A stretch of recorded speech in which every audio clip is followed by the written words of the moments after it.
Ladies and gentlemen, let me welcome you to the 20th webinar of Sri Lanka Agricultural Extension Association. From 22 September up to now, we have completed 19th webinars and we are into our 20th webinar. Now, during these webinars, we have discussed various aspects relating to agricultural extension, and they were mostly focused on the Sri Lankan context. We thought that it's opportune to learn from international experiences. So we have arranged two special webinars. That is the webinar which is happening today, 16th of November 2023, and the webinar we have scheduled for 23rd of November 2023. Now, during these two webinars, we will be focusing on novel extension practices and also about digitalization of agricultural extension and advisory services in the Caribbean, in Bangladesh, and also in Canada. So today, we will focus on novel extension practices in the Caribbean. And to do that, we are privileged to have an expert by the name of Professor Wayne Ganpath. Let me briefly introduce him. Professor Wayne Ganpath has an extensive expertise and experience in the field of agricultural extension for over 40 years. The major portion of his career was spent serving the Ministry of Agriculture, Trinidad and Tobago, as an extensionist in various positions. He has also worked for the regional governments during this time, and he eventually left the ministry as the Deputy Director of the National Extension Services, responsible for the management and delivery of extension services across the country. His services were highly valued, and they were highly sought after by many international agencies. As a foremost communication consultant across the Caribbean region, or what we call as West Indies, he served the UNFAO to develop and execute agriculture-related communication programs across nearly all the main Caribbean countries. After serving the public sector for 30 years, he joined the Faculty of Food and Agriculture at the University of West Indies in Trinidad in 2010 as a lecturer, and then was appointed as the head of the Department of Agricultural Economics and Extension in 2015. He was elevated to the position of the Dean of the Faculty of Food and Agriculture in August 2016 and served as the Dean until his retirement in July 2021. Professor Ganpath also performed his duties as the President of the Association for International Agricultural and Extension Education during the 2019-20 period.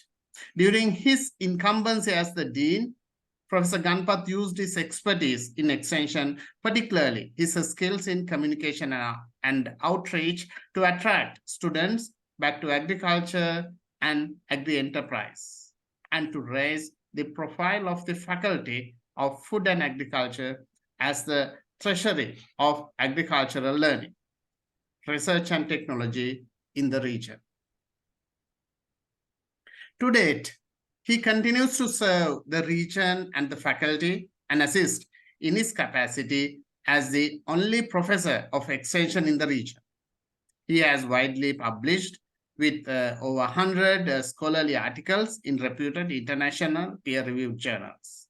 During his remarkable career, Professor Ganpath has co-authored 7 books on agriculture, holding an H-index of 16 in the Google Scholar ranking with nearly 1,000 citations itself boasts about the caliber. of him. So we are very privileged to listen about the novel extension practices in the Caribbean. And let's welcome Professor Ganpath for this webinar, for this special webinar. Professor Ganpath, over to you to speak to our audiences about your insights with regard to novel extension practices in the Caribbean. You can start by giving us a brief description about the Caribbean, because we know West Indies because of cricket mainly. So please give us an overview of how Caribbean looks like. I know that it's also tropical environment. And then please enlighten our audiences for the next 45 minutes about the novel extension practices. And also for your information, this is recorded, so it will be uploaded to the Sri Lanka Agricultural Extension Association's YouTube channel. So this will serve as a repository of insights of agricultural extension practices in the times to come. Over to you, Professor Ganpath. Okay, thank you very much, Dr. Chandana. I am pleased to be here this lunchtime. Yeah, I'm still confused about the time because you know, it's midnight in Trinidad and Tobago where I come from. So I have to always think about it's day or night. So I am pleased to be here to share what I know about Caribbean extension. I want to thank you for this opportunity, Dr. Chandana, for Jayawardene, for giving me this opportunity. I always look for opportunities to share about Caribbean experiences because lots of people don't know about the Caribbean and the work we do. And as you will see in my presentation a little while, we share a lot of similarities with Sri Lanka. Geographic, ethnic, and problematic, as you would see. So I would go through these things for the next 45 minutes. I want to thank you. I want to thank the association, the Sri Lanka, as president of the Sri Lanka Agricultural Extension Association, for having me. It is my honor to be here and to share with everybody. And I have my graduate student, Adele Rupchan. I see she's on. She's burning the midnight oil in Trinidad, and she's on paying attention to my presentation. I did share it widely, but the time difference is a little bit. So I'm happy to be here, and I'm ready to start. So let's start. I usually like to encourage you put up a hand, and I will during the presentation, and with your permission, Dr. Chandana, I could respond to questions at that time. Is that okay? Yeah, you have the discretion to decide how it goes forward during the next 45 minutes. And kindly, yes, you put it into the presentation mode, so that's fine. Yep. Thank you. Right. So here we are. Thank you very much. Let's go. Let me set my clock so I would stay on time.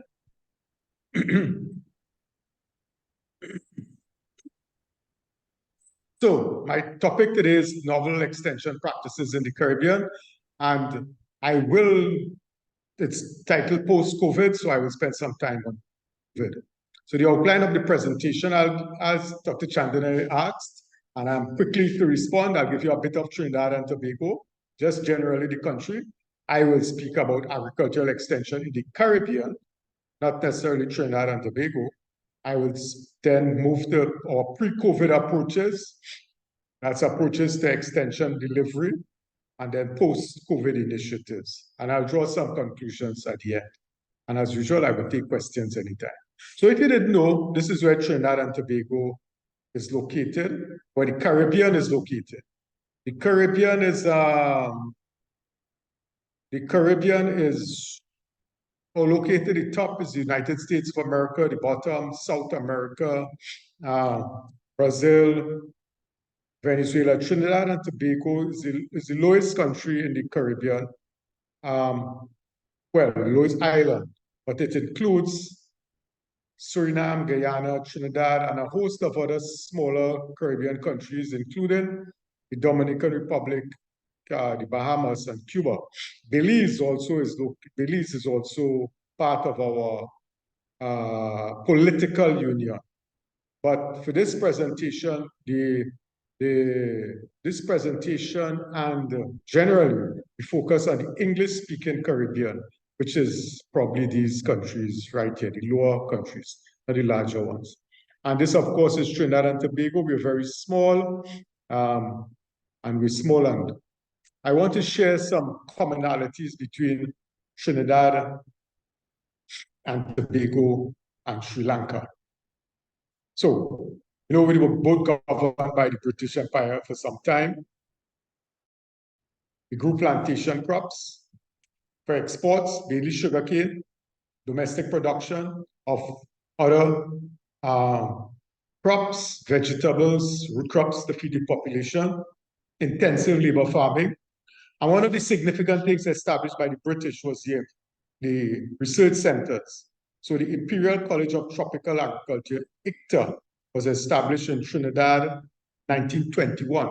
So we just celebrated 100 years of ICTA in Trinidad. And it is one of 5 imperial colleges established by the British around the British Empire. And we were established to serve research needs. It was established to serve the research needs of significant countries within the British Empire, not the Caribbean alone. Then they also established the botanic gardens as sources of research and extension. Both in Sri Lanka and in Trinidad, botanic gardens were established. And in its original, my research tells me that the botanic gardens were established firstly as sources of research, where they could experiment with new crops for the territories. So they wanted to introduce new crops from around the British Empire into a country. They would do it at the botanic garden. That would be a source of research. And eventually, when they established these crops, they had to give this information out to the farmers right around in the country. So they developed some basic first extension was out of the botanic gardens. The history will tell you that, both in Trinidad and Sri Lanka. Yeah, so.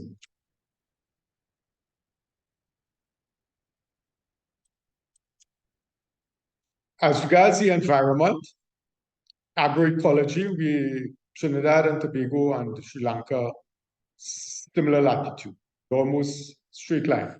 So many places in Sri Lanka and Trinidad and Tobago, we have the same climate, same rainfall, with similar crops. Driving around for the last couple of days, I could recognize all the crops and plants, flora. I could recognize all of them. Sugarcane, banana, coconuts, other farming practices. We share a lot of similarities with the agroecology. We also share similarities with the people that we have, and I will share a little bit about that in a while. But here's where we differ a little bit. After slavery was abolished, slaves worked slaves were brought from Africa to work the sugarcane plantations in the West Indies. And when slavery was abolished, they needed to fill that labor gap. And people of India brought to the West Indies, and mainly to Trinidad, Guyana, and Suriname, 3 countries, where there were large sugarcane plantations. And they came there under a system of indentureship. So like my great-great-grandfather came under a period of indentureship. And they worked the sugarcane plantations in the late 1800s, early 1900s. They worked there, and they were contracted to work for a few years.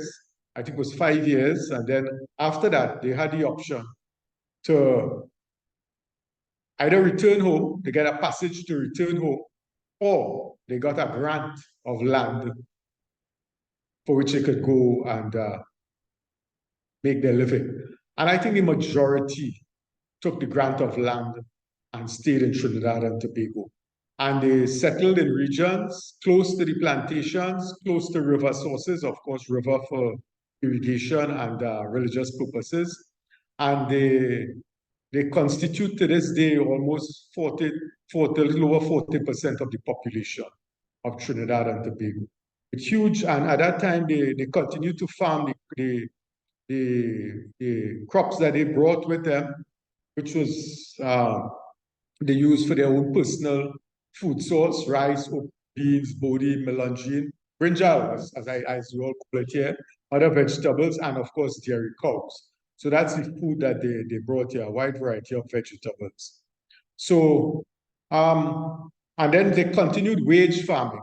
A lot of them continued to work on the plantations for a wage, and they part-time farmed to feed their families, etc., small vegetables.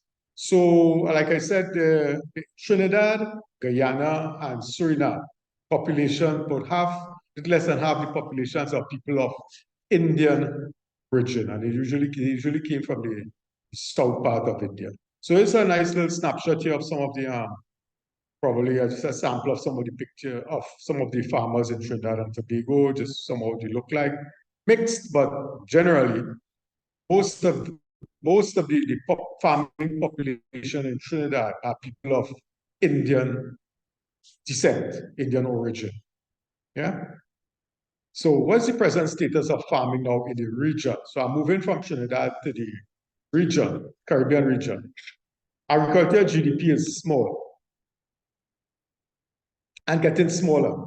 For some reasons, because the young people these days don't want to, they remember slavery, they remember problems of internship. They don't want their children to get back into agriculture. They have better quality of life expectancies. They have taste of foreign food. Taste of foreign food is dominant now, so that people are exiting the industry in a big way. And they're moving, a lot of countries are moving to tourism, because a lot of the Caribbean islands, not so much Trinidad, Guyana, and Suriname, are surrounded by beautiful beaches. So the tourism product has taken over. So agriculture, but once all what you call agriculture dominated the agrarian societies, lots of them have moved to tourism. Trinidad and Tobago and now Guyana are oil-based economy. Oil was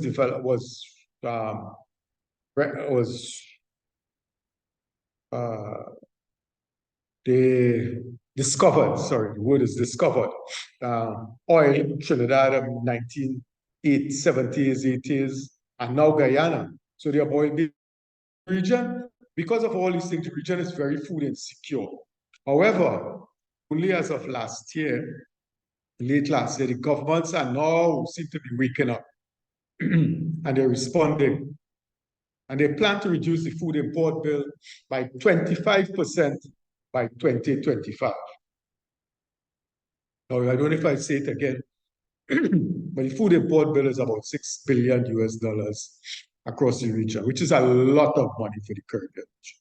And they plan to do this mainly through farming in Guyana, which has large expanses of land, and they're going to have, I think they have economies of scale, competitiveness, but they're also going to do some other commodities in other countries. So there is a plan to reduce the food import bill by 25% by 2025. So if I just move to extension now, there are multiple extension service providers. And the public extension service is the main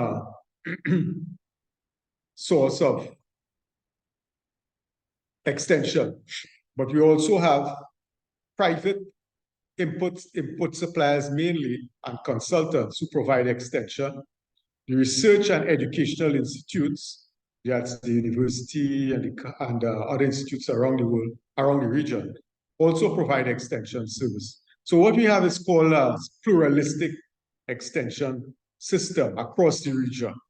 But whatever the number of, whoever is providing extension service across the region, they usually use the same extension methods. And some of them are listed here. I will get on to them in a little while. They use the traditional methods, the tested methods, individual face-to-face, individual farm visit methods, group methods, meetings, discussions with farmers, outreach trainings. Farmer field schools has taken up and for some while there.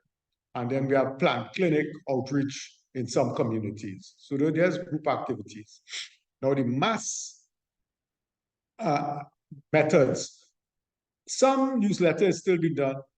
It varies in different countries. Some countries have more television, more radio than others, but radio and television are still used to convey messages to help farmers farm, especially some countries that are more dependent on farming. And expo and fairs are kind of regular occurrences across the country, across the Caribbean. Trinidad has one, the University of the West Indies has a fair every year. St. Kitts has one, Nevis has one, other Belize has, and Jamaica. They all have country fairs and expos. The expo mainly to transfer technologies to farmers. And the extension officer ratio is 1 to about 1,000 on the average. And I think I'm being about conservative with that, but it's usually about 1 to 1,000. So whatever happens, the public extension system is dominant. And we have ministries of agriculture in most countries, again, following the British model. So it's a dominant system, the largest system. It's general extension. They do crops, livestock, a wide variety of crops. Livestock smaller is mainly sheep and goats, small livestock, domestic. But the extension is burdened by regulatory duties. They have to see about subsidy, land tenure, farmer registration, a whole lot of. When you couple that with the 1 to 1,000 extension officer to farmer ratio, you have low reach. Whatever the traditional methods, we have low reach.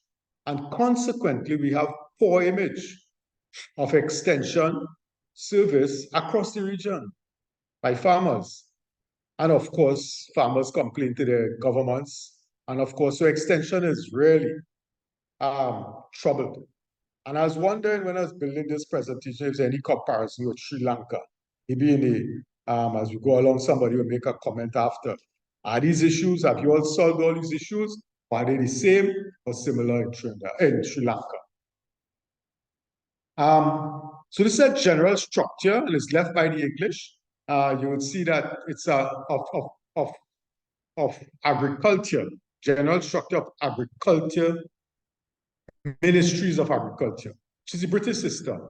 You have the Minister of Agriculture, a permanent secretary, you have somebody for fisheries, you have somebody for agriculture, directors. Now, under the Chief Agriculture Extension Services, this is wrong. This should fall under the Chief Agricultural Officer. You have the Extension Service, and under the Extension Service, you have the Chief Extension Officer. Now, he's responsible for extension across the country. So there's a general top-down structure, and this is how it goes down. So you have from the Chief Extension Officer, so this is the top management, Permanent Secretary, Chief Technical Officer, Chief Extension Officer. And then the Chief Extension Officer, Senior Agricultural Officers, the various agricultural officers across the country. It varies depending on the amount of regions or parishes or counties or districts, whatever it is. And they constitute middle management. And then you have the field staff, and they're called agricultural assistants. And the amount of field staff with extension trainees varies according to the country. Some countries would be a few, some countries would be many. Like in Jamaica, you have, significantly more than you would have in, let's say, Barbados. Trinidad, we have approximately 100 agricultural officers and extension assistants would be about 100 in Trinidad and Tobago. We have the 4-H program. I don't know if you know the 4-H program, which is a youth program in agriculture. And just to say that these people all have, at middle management, BSc training, and at the agricultural assistant level, they would all have diploma or certificates, and extension trainees would be people in the system. So it's a very top-down system, and this is the basic system. It's not, this does not fit any one country. This is generalized from most of the countries in the Caribbean. So like I said, the traditional extension officer is about 1 to 1,000 average. And these are some of the methods that we use. Farmer field school, on-farm demonstrations are used in a big way. Farm visits are most popular because extension officers like that because they get a lot of satisfaction from that, from having seen a farmer successful. But this is not a talk on extension methodologies, but we know that farm visits are the least efficient method.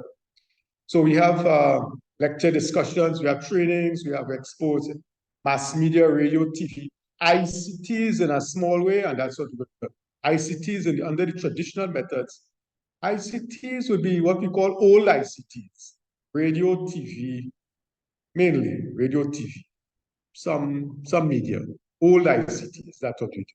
So traditional methods, I don't know how much of them you all use, but that's all traditional methods. So these are some pictures of our farmers in their traditional, some traditional methods, group methods,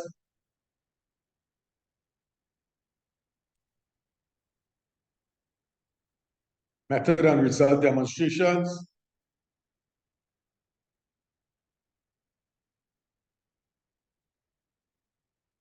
field trips, expo. This last, I draw your attention, well, let me draw your attention to this image here.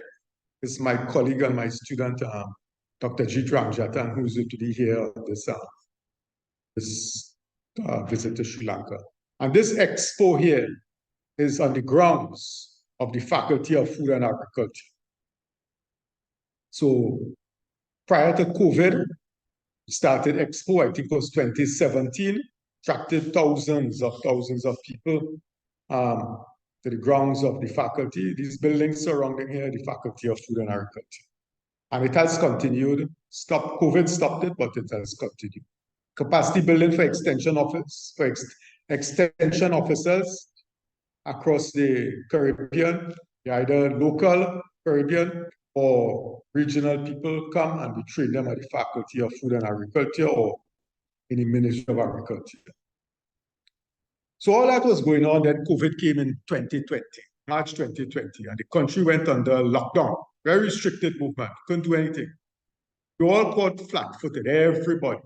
Now, at that time, I had moved out from the extension. I was just out of extension in the Ministry of Agriculture, and I was at the University of the West Indies at that time as a dean. And we were all, everybody in agriculture, National Extension Services, and the University of the West Indies, training in agriculture at the tertiary level, we all got flat-footed. Did not know what to do. There was no extension service, no classes for students, no outreach going on. And well, I guess everybody was just concerned about their health. But so we surely came to the realization this could not continue. We had to do something because farmers, prior to COVID, farmers had crops in the field. People needed food in the market. Farmers had crops. People needed food. We needed to help them. We needed to advise them. They needed to somewhere restart planting because you couldn't wait until even during the lockdown when we were restricted movements. Farmers were privileged that they could move about, you know what I mean? So so many things. So they needed to go to the market. They needed advice. They did all kinds of things. So we really had to get going again.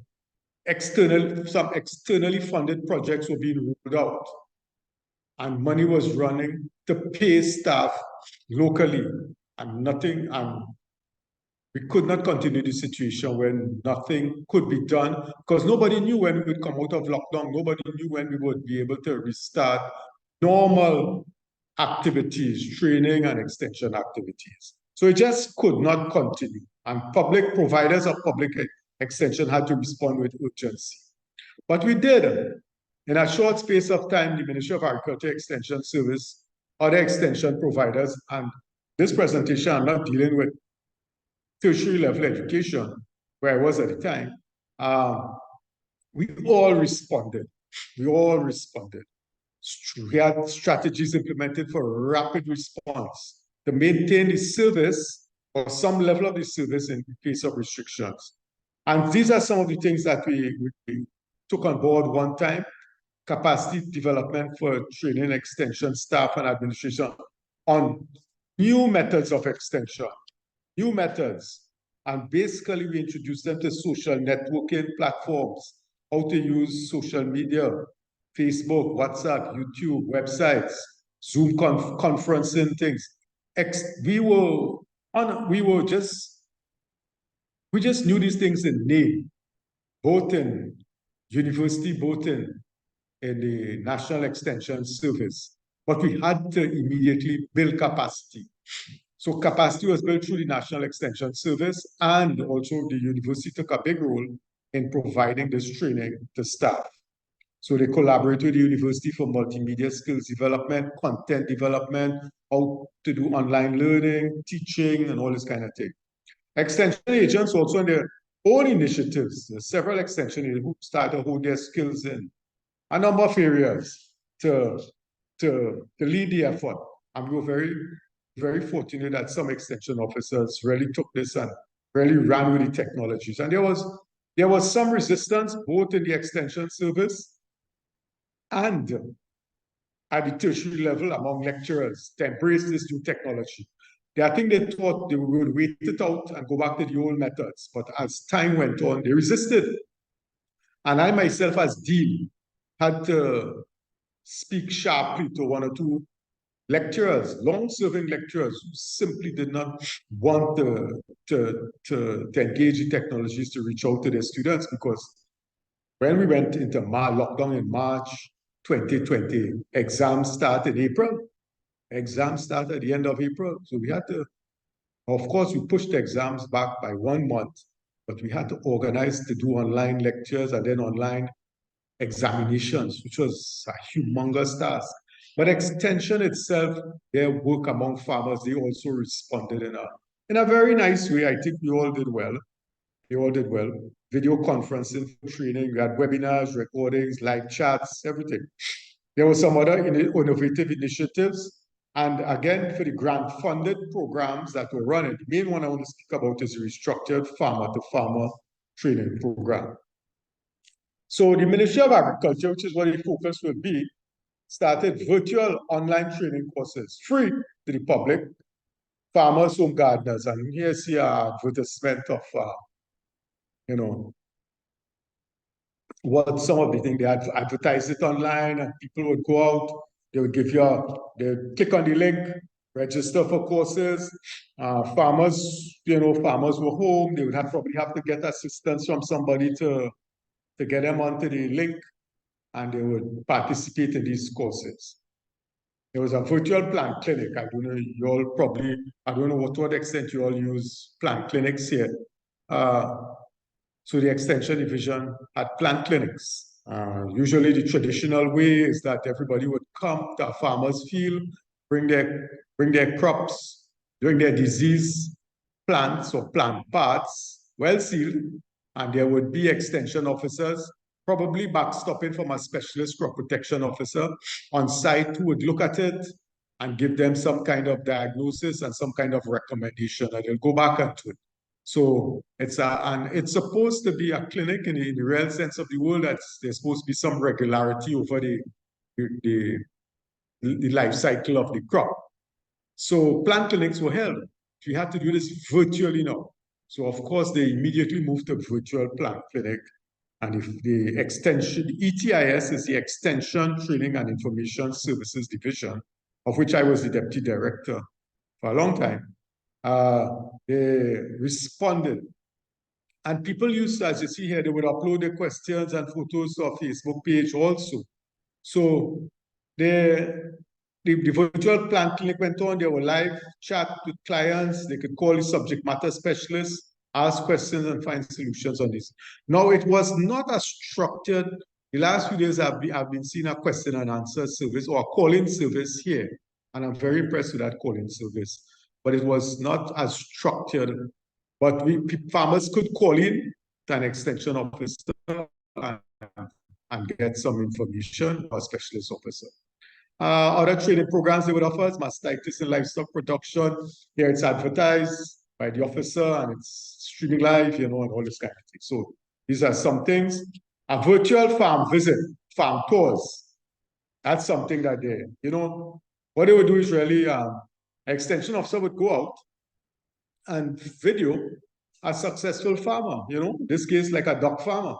Sunita, went to Sunita's duck farm. And people could log on, or it could be recorded and they could see it later. And they would interview the farmer about the practices, and they would show things, and it would be extension-led by the presenters here. You've seen their names. And it would be live. You could log on and you could participate in this virtual farm tour. And it's all keeping with the program of work, right? And it was the alternative to the face-to-face farm tour where you gathered 20 farmers, 40 farmers into a bus, and you take them to a farm tour and you spend whole day and whatever it is. This is a virtual farm tour, and it could be done in 1 part, 2 parts, 3 parts, So virtual farm visits replaced the in-person farm visits. And of course, this was much easier because all the logistics of making a farm visit successful, you did not have any of that. It's the extension officer who went to the farmer's field with his camera and did this. So it's recorded and could be replayed. So you also had the virtual farm tour for irrigation system. So I'm just showing you that it's for all, it was over a variety of commodities. Now the private, that was the public extension. The private and other extension providers also use virtual and digital means to disseminate information. Remember, they are chemical companies, input suppliers, seeds, fertilizers mainly. And they also had to get, for their livelihood, their income was on the line too. So they had to get on board with it. So they also responded, and they had like radio programs. Carson Chemicals had something online, which Caribbean Chemicals, Carson Chemicals, they all had different activities for farmers also. The research institutions also provided some sort of outreach out of the research institutions. That is, well, yes, I missed this one here. I'm doing a larger, a more extensive presentation tomorrow. So in it, I have the University of the West Indies as a research institution. CARDI is the Caribbean Agricultural Research and Development Institute, which has offices or demonstration stations in all the Caribbean, a lot of the Caribbean countries, as well as the Inter-American Institute Inter-American Institute for Cooperation on Agriculture. They also have representation in a lot of countries. They all started to do their outreach work. So there's a short here of because work they started to do. Mainly, their job was not with farmers, but with capacity building for extension staff. So they also, that was part of their work. They set up courses for some farmers, but mainly for extension, building extension capacity for use of ICTs in that time. And this was done across the region. And this one here is to demonstrate climate smart food production practices for farmers and youths. So the things they use, video conferences, seminars, webinars, and there's, of course, the usual social networking sites, Facebook, WhatsApp, and other tools. So those are the tools that they use. These are the new tools. I spoke about the traditional tools, so now we're talking about the new tools. So other innovative things, NAMDEFCO, which is the National Agricultural Marketing and Development Company in Trinidad, they also got into it for their marketing strategies, because they had to keep the farmers up to date with market prices and everything. So these are some things here on your screen, some of the other innovative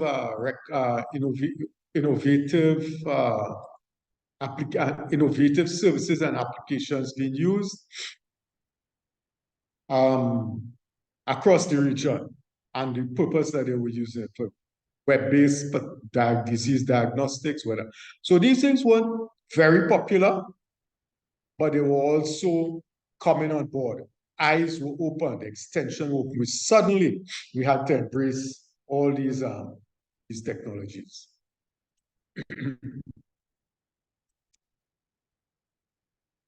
So, if we could just look at the farmer-to-farmer program. Now, remember, the farmer-to-farmer program is a grant-funded program. It was running right across in several countries, but I'll speak of the one in Trinidad and Tobago. And it was the original strategy. It started off in person, conducted on-site, hosts with host participants. So the farmer-to-farmer is a USAID-funded program. Someone would come from the United States of America, spend 2 weeks among local farmers, and train them in different areas identified before. So it's face-to-face. Everything is face-to-face and so on. It would be capacity building for farmers or capacity building for extension officers and skill training workshops, these kinds of things. And after that, training is evaluated. But immediately it had to be restructured. So we had to move from this face-to-face in person, as seen in the top photo here, to everybody getting online. Everybody getting online to do this training. So we had to do this training because the program had to continue because money was running. And there were probably some people on board. So they look at the revised strategies. Revised strategies almost, it took a little longer than the 2 weeks to get going, but eventually we restructured this program. And I must say we were novel in this because we did it in a very short space of time. We probably were the first country or countries in the region to move the farmer-to-farmer to virtual mode. So the volunteer teachers online, wherever they were located in the United States of America, they got online. Many times there were time differences, but they got online. The local volunteer made all the recommendations with the host groups. And there was a local field coordinator who followed up with the recommendations, application of the recommendations made. So in the bottom pictures here, you will see these are 2 local volunteers, one on the right here, and this other person. You see my cursor. They are the local volunteers. And there's bridge the gap between the host and the volunteers. Because remember, the volunteer, in the traditional way, the volunteer would come and would be there for the on-site practical demonstrations and skills training, but they couldn't come. Travel was restricted. So let me just clarify that this is just, lockdown was only for a period. So we're not speaking about the lockdown, but we were open and there were restrictions, on how open you could be. I think Sri Lanka probably went through the same process. So it was open now. It's not lockdown. Country was opening up. So we had these volunteers go out with the farmers and everybody had to be masked and everything, as you can see in these pictures. And the local volunteers would engage people, make sure the skills they learn the skills properly. So this is the first virtual training. The volunteer from the US and our local coordinator, all the people on this group. So this is just a screenshot of the first local training. And there's this NGO training that was supported through the farmer-to-farmer. The NGO host here, the Network of Rural Women Producers of Trinidad and Tobago. They started off, I probably was the first group to do the online training. Now, these are don't hold me to this. These are oldish ladies, you know, and you would expect that they're not too familiar with the technology and like resist it and all this. Let me tell you, these people got on and across the country, this was in Trinidad, this one, and they learned some things from these, they got online, they learned some things from these volunteers, backstocking from the local volunteers. They did look at that product here that they made, dried mangoes, you understand? So they made a product, proudly displayed their certificate, but because of this online training. And they asked for a particular online training, and they got it. They wanted to know how to host a virtual festival. Every year they had a mango festival, and it was face to face.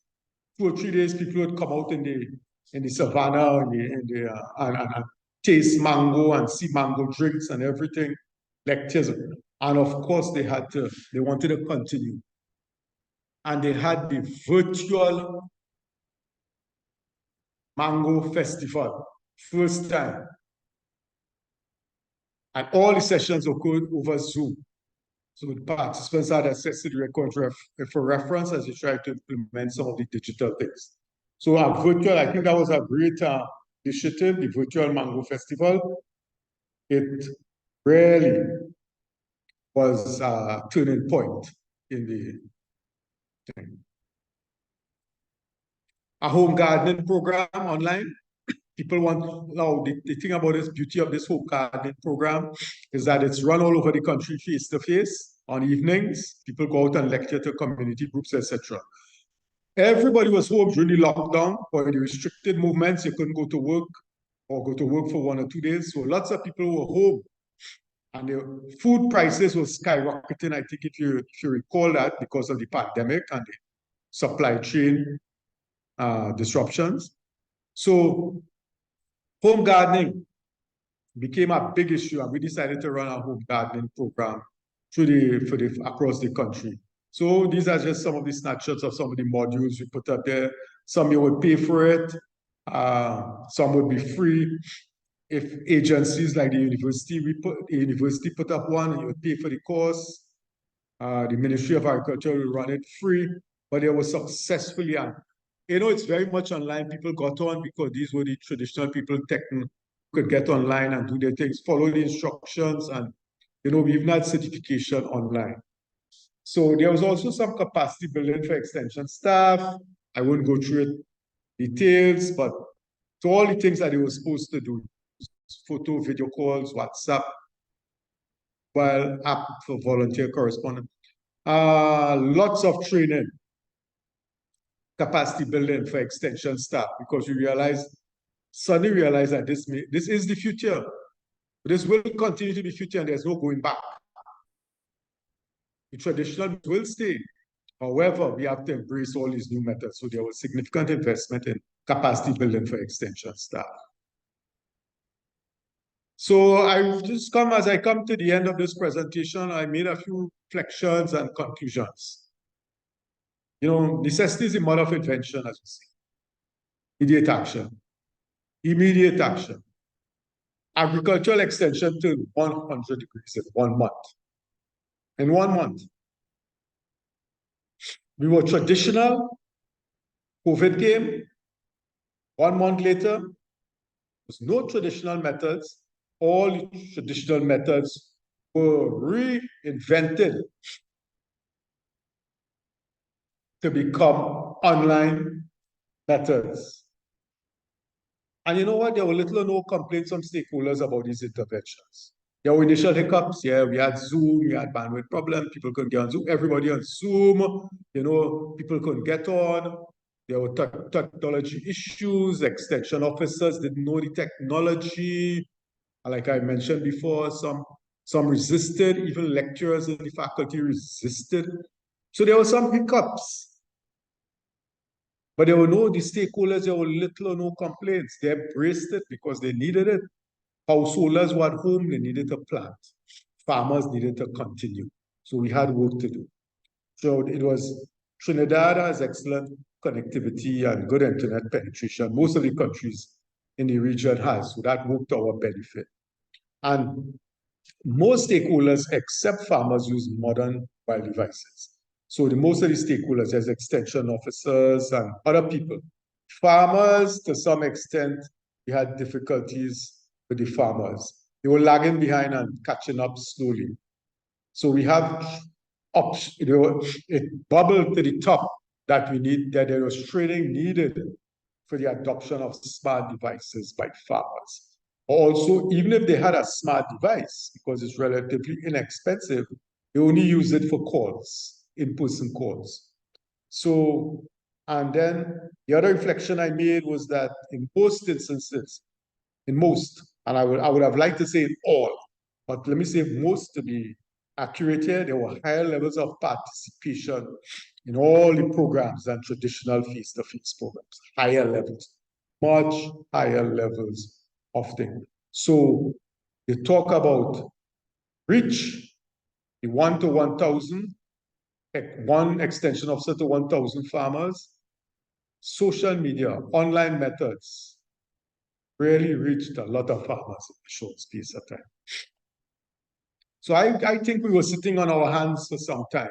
We could have embraced these methods long time, because social media methods, ICTs have been around for a while, and we're only talking about it for a long time. We could have embraced these methods sometime now and been serving our clients much better, because technology has been around. Smartphones have been around, internet connection, Wi-Fi, everything has been. On the other hand, this change has been stressful in many ways to service providers, extension officers were feeling burnout. How long again they would do it? You know, they had to use their own personal devices, a situation that has not changed as yet. They have to use their own personal devices to do this work because governments have not provided them with devices and data, etc. And we're still struggling with that. So the change to alternate strategies will form part of the future post-COVID-19 responses. There will always be a place for human touch, traditional methods. And my concluding statement is a mixed approach to extension, education, and outreach is envisioned for the future in the Caribbean. And with those few words, I'd really like to thank you very much. This is me. Thank you very much for the presentation. I hope it was clear. I showed you a little bit about Trinidad, then I spoke about the Caribbean. I showed you the structure of extension in the Caribbean, how it's structured by the British system, the traditional methods that we use. I illustrated with them with photographs, and then we moved to the post-COVID measures. I spent most of the time in post-COVID. And I'm concluding that we cannot throw away the baby with the bathwater. We will continue traditional methods. We must, but we must embrace social in a bigger way going forward. And I'm here this week and I'm saying I'm learning so much from all the people I've interacted in Sri Lanka on all the use of social media and ICTs, etc. Those viewers, I want to thank you and hand you over to Dr. Chandana, who will moderate the questions. Thank you.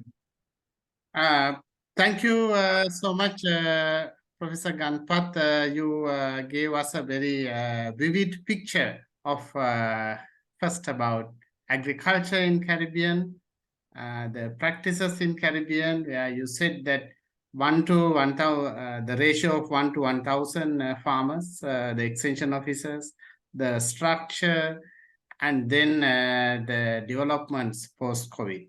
So we have time for about 2 questions. So if you have any questions, please feel free to ask from Professor Ganpath. I would ask a small question from you. Actually, part of that you answered.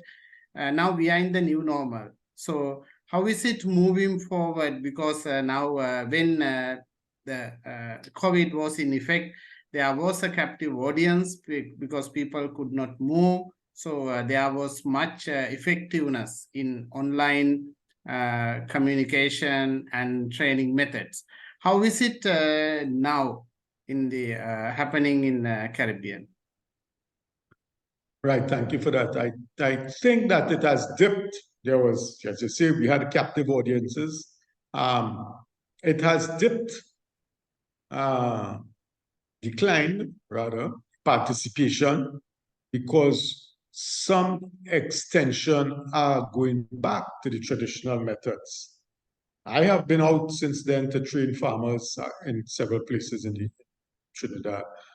Farmers could never get away from the human touch, and farmers want to see an extension officer, and an extension officer want to see his farmers. So it has dipped, and I think it will level off, but it will never go back to the same. And in the new normal, it's here. It's not going to be as high as it was during COVID, but it's going to be, that's what I'm pushing for, a mixed approach always. Because extension is about people, and people is about touch and feel. Know your people, know your farmers. Now, don't know them online, know them face to face, you know. But so it's good to do face to face and online. Thank you. That is more or less the situation here in Sri Lanka as well. So we have time for a short question. Anyone in the audience?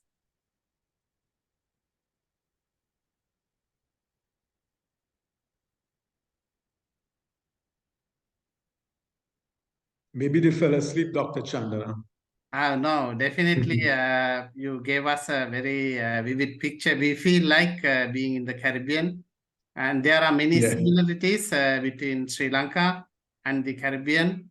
We are so thankful to you for enlightening us with this valuable piece of information and insights during a busy schedule. Professor Ganpath, actually next week, we are going to take a step ahead in the same direction, where we will get Professor Chowdhury and your student, Dr. Jeet Ramjatan, to speak about the challenges and opportunities in the digitalization of agricultural extension and advisory services. And we will also look at it from the viewpoint of generation renewal, because we also have this challenge of getting youth to agriculture. So we will focus on that aspect as well. Today we got the privilege of listening to Professor Wayne Ganpath, an eminent scholar and a practitioner with so much of not just academic merit, but also with practical exposure. And we will definitely keep this discussion moving forward. This will be also a valuable material in our repository for Sri Lankan Agricultural Extension Association. We are so thankful for you, and we very much look forward for future collaborations. Actually, as you said, this post-COVID online application helped us to move beyond boundaries. So we would like to also to connect you one day from Caribbean itself, where you can show us some other aspects in relating to the real fields. So thank you very much, Professor Ganpath, for accepting our invitation. And also we thank our audiences, and we very much look forward to your participation for our next webinar, which will be held next Thursday, 23rd of November, same time from 12 noon to 1 p.m. Till then. So yes, thank you very much for giving me the opportunity to do that. I think I enjoyed doing this. I enjoyed sharing what I know, whatever little I know with different audiences. So thank you very much. And all the best to you and your association, the SL. Thank you so much. See you. Thank you very much, Bin.